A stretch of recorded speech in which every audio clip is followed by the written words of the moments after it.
That made it worse. I'm eating Halifax Donair from Klasky's.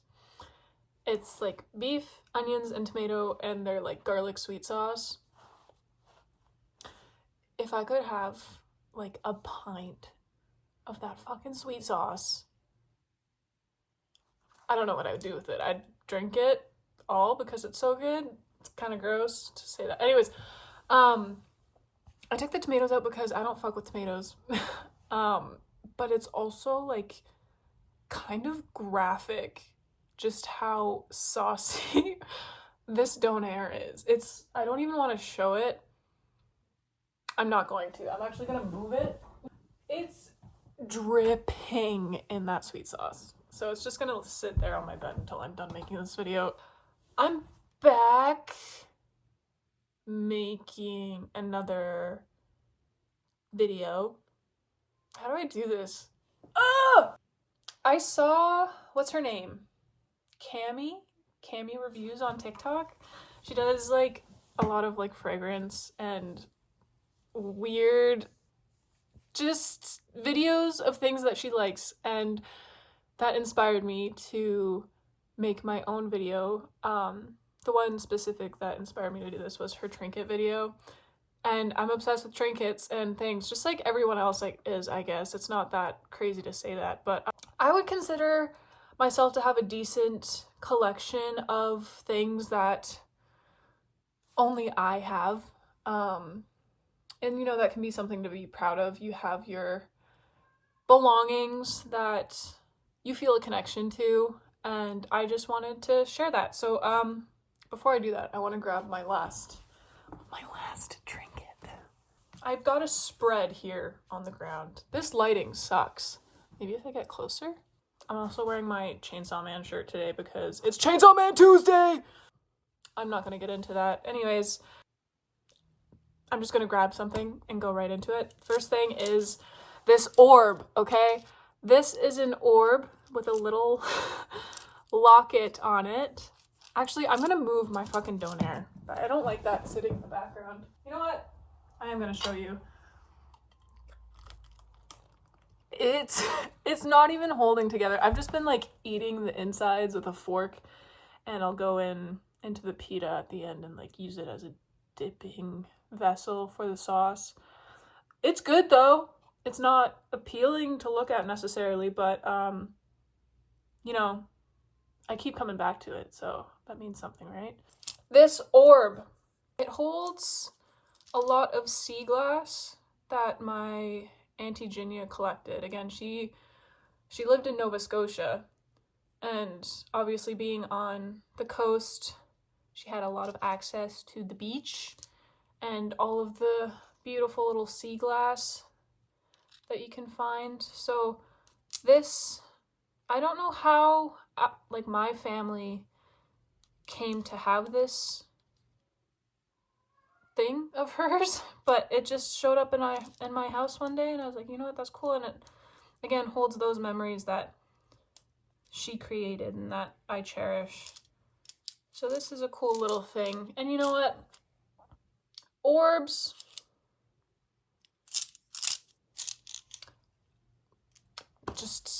just a gal in her orbs. I don't know. I also have my own sea glass collection starting in this little bowl that I got from Auntie Stace this past holiday season with all my personal sea glass finds. So I'm very proud to say that this bowl is almost overflowing. Considering that, you know, I don't go to the coast all that often, have a whole lot of time or access to, you know, go beachcombing, because that's like one of my favorite things, is going to the beach and just staring at rocks for hours. It's technically my job. So to have a hobby of yours be a source of income, it's kind of nice when you think about it. This is a brass sink ashtray. I got it made in India. Got it from a flea market at a cafe in town with Ruby and Charlie. I used it as an ashtray once, and then my dad saw the remnants of the joint I smoked in it, and he gave me unimpressed sigh when he first saw that I had this in my room. It's fine though. It's like I saw it at the market, and of course I don't need it. But who else has this? This just spoke to me. And it's just such a wonderful little addition to like the crap that I have in my room. Anyways, so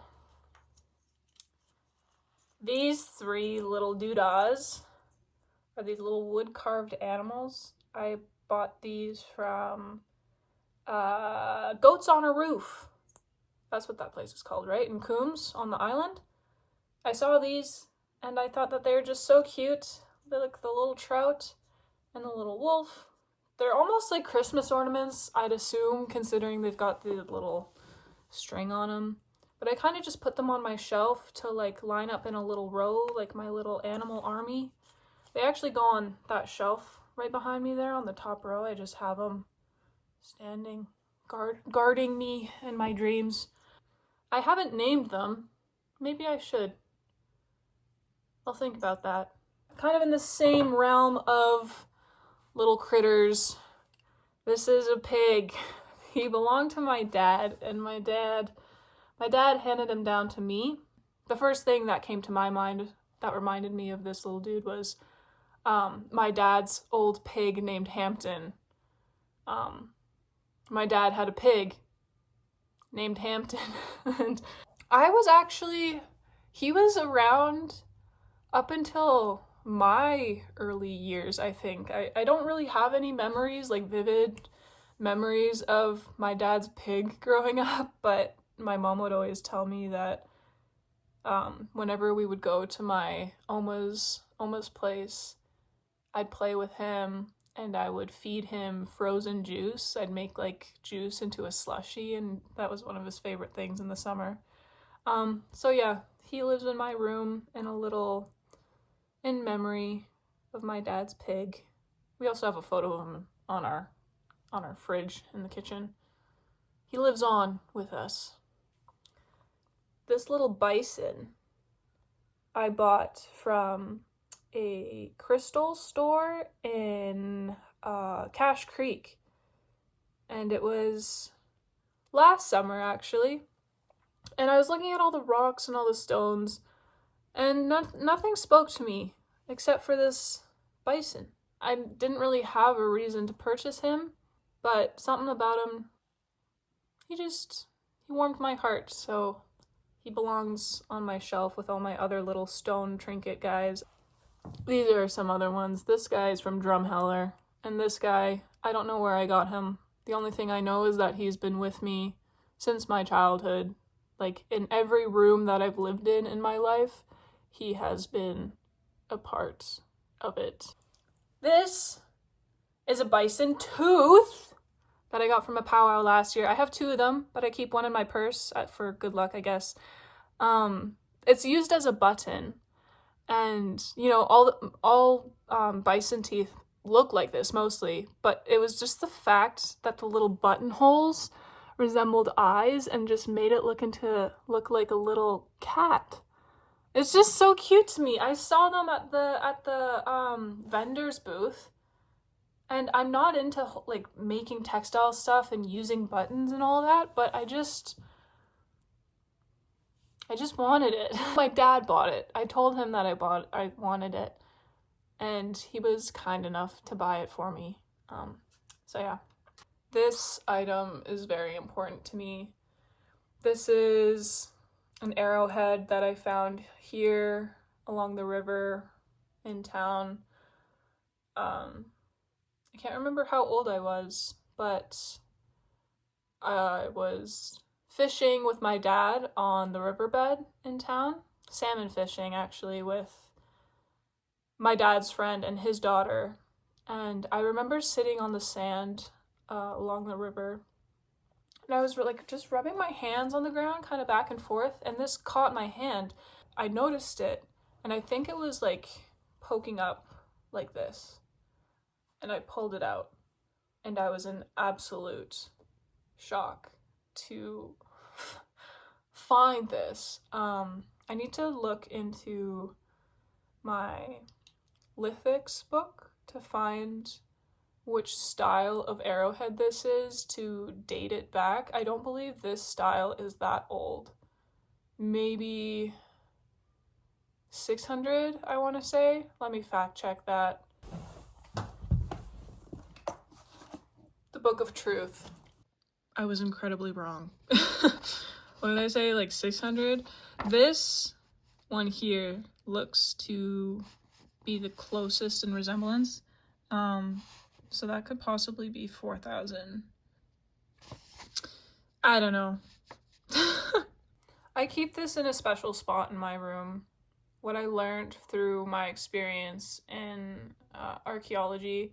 At the time when I found this, I took it home not knowing the implications and the possible harm. But I know my own intentions as well.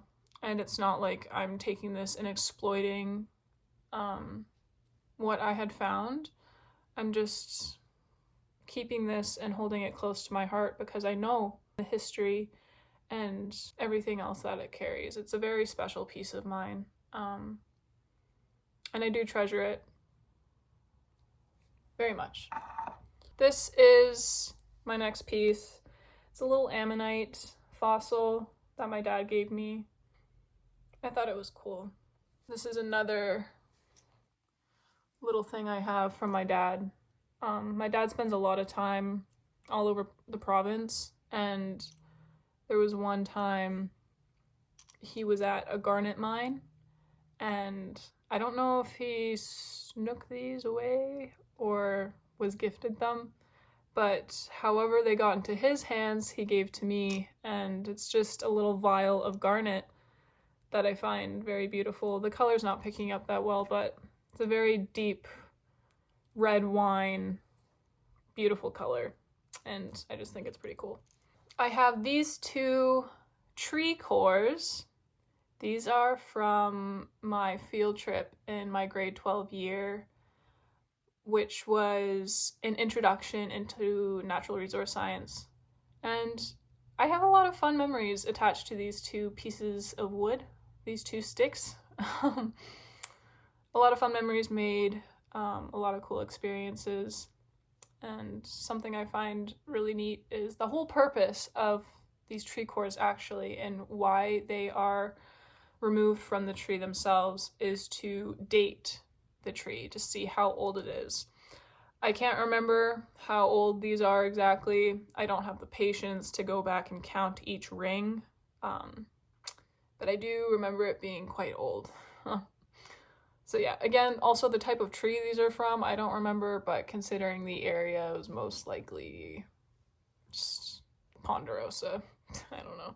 So I bought this from the most recent powwow just the other day. I went with Charlie and Lexi joined us as well, and I just had to purchase this fish, this beaded fish, which is a pouch actually. You can put some little other trinket knickknacks inside. I just love the art and the care and time and love that goes into these beaded projects. There are so many beautiful pieces of art there, and you can just tell the dedication and the love that goes into them. It would be cool to get into beading myself. My mom has picked it up, and Eden has made one or two little beaded pin pieces.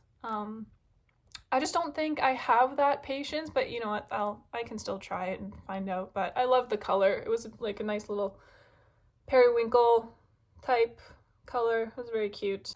I have this little piece of paper, and it may seem like nothing, because it kind of is. It's just like one of those, think of a fortune cookie, but Italian, because I got this from a little chocolate when I went to Italy in grade 10 with some classmates on a school trip. It's basically just like a love fortune that came from this little chocolate candy, and it says, "'Tis all but loss of time that passes not in loving." And I remember my friends and I, we got multiple of these, but this was the one little slip that I kept because the message on it was just very nice, and it spoke to me, and it still resonates. It's important to love and to share and express that love. So this is just a nice little reminder that I keep with me. How long have I had this now? 7 years. 7 years I've stuck with that little piece of paper. I have these two charms that were passed down from family members. This heart one is from my Nanny Fran.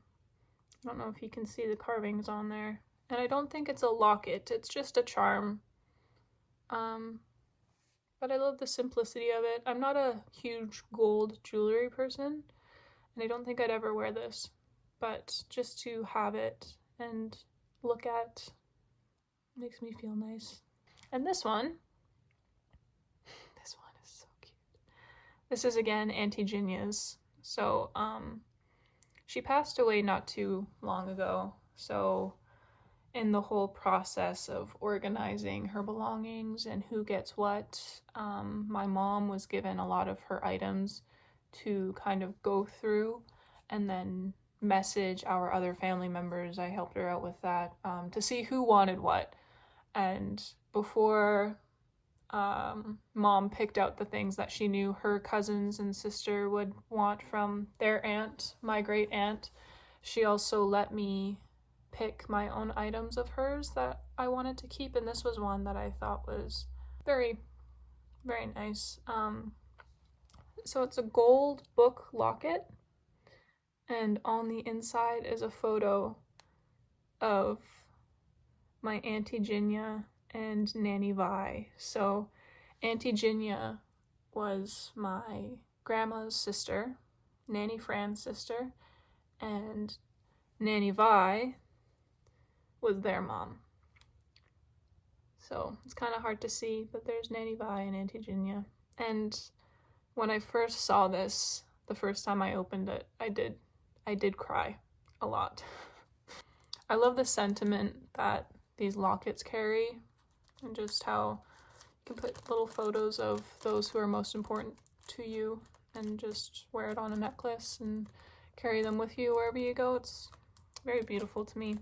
On a less serious note, I'll get into the last few items that I have. I wanted to include this Hello Kitty figure mystery box thing that I got from Montreal when I went with Charlie and Ruby.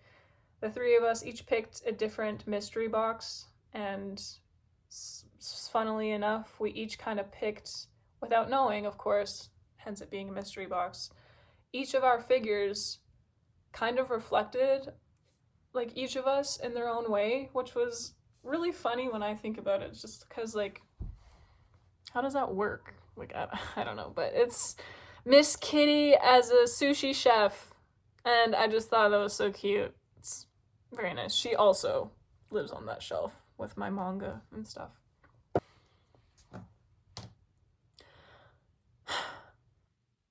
This is Deadpool Bob Ross. All that I have to say about this is that my brother gave it to me one day a few years ago, and he's lived in my car ever since. He literally just sits on my dash and stares at me as I drive around town. He's like my protector, I guess. This is the dog tag that belonged to my grandpa's dog, Gibby. His name is Gibby. And only recently did I really take a look at this and realize that my grandfather wrote bitch magnet on his dog's dog tag. I never got to know Gibby.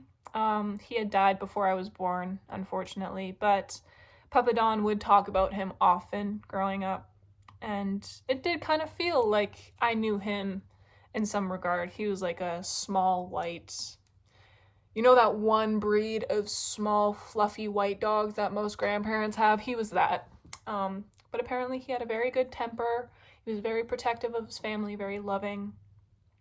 And he was a bitch magnet, I guess. It's pretty funny. So yeah, before I go, I have a bunch of bowls that I keep my trinkets in that I wanted to include. This is literally a vase, I found it at Value Village, but this is where I keep most of my trinkets and things that would just cause clutter in my room. So I decided a few years back that I would just start putting them in this fish tank type thing. It's mostly full of rocks and pebbles and junk that means something to me. But again, I have been collecting rocks since the ripe age of my existence. So this is like my most important rocks. I've got a lot of this dates back, okay? This has grown with me and will continue to do so. But the important rocks, the most special rocks to me, specifically the ones that look like hearts, they live in this bowl. This is my heart rock bowl. It's got some little bunnies on it. A lot of these I found myself, others were gifted to me, and actually, majority of these I've accumulated over the past year since I started my new job. Because I'm looking at rocks all the time in archaeology, I've grown an eye to finding heart-shaped rocks. And I just started collecting more and more and more of them, and now I have a designated bowl for them. They're big, they're small, they're chunky, they're slim, they're just rocks that look like hearts. And then another trinket dish of mine that literally just holds bobby pins, okay? What's inside does not matter. It's the bowl itself. It's a Miffy bowl that I dropped on the floor one time and broke and had to super glue together. But again, as I say, that just adds character. Yeah, this is another piece of dishware that I will be stealing from my parents once I move out. I don't know if you can consider it stealing. If they don't know I took it, that's still stealing. But yeah, they won't care, so I'm gonna take it. Those are more things that mean something to me, and I'm kind of just documenting this to, I don't know, I like to think of it as like a time capsule. Like, if however many years from now I'll look back, and I have no doubt in my mind that I will most likely forget the importance that I carried with these items. So I kind of wanted to, again, just like make this for myself so I can like look back and reflect on what makes me happy in the moment. I don't know. Maybe years from now things will have changed, probably. Like, that's how life works. But again, like, I don't want to forget what makes me me now. And I think it'd be fun to compare how I've changed and how I've grown and matured or not down the line. I'm gonna go eat that donair now. Yeah. I'll talk to you later. Love ya.